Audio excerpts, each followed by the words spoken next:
It was a bright Saturday morning when I stepped out of my cabin to find an unexpected sight: a woman, clearly upset, standing at the end of my yard, pointing towards my land with the intensity of a person on a mission.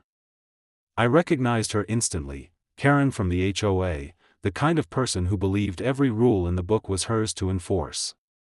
Without warning, she raised her voice, shouting that my property, along with my cabin's yard, was now considered public land by the HOA and that I needed to hand it over immediately. My heart raced, but I held my ground. Karen demanded that I cease all personal use of the yard, claiming it was for community purposes from now on.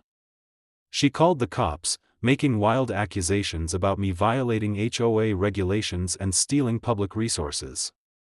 I knew this was her usual drama, but I never expected it to escalate this far.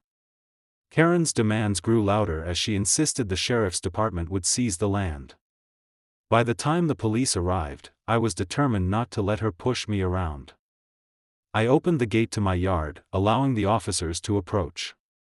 The truth that Karen wasn't expecting flooded out the moment they stepped inside. The officer immediately recognized the property as private, as my land had been legally registered under my name for decades. The HOA had no right to claim it as public land, and her accusations were not just wrong, but absurd.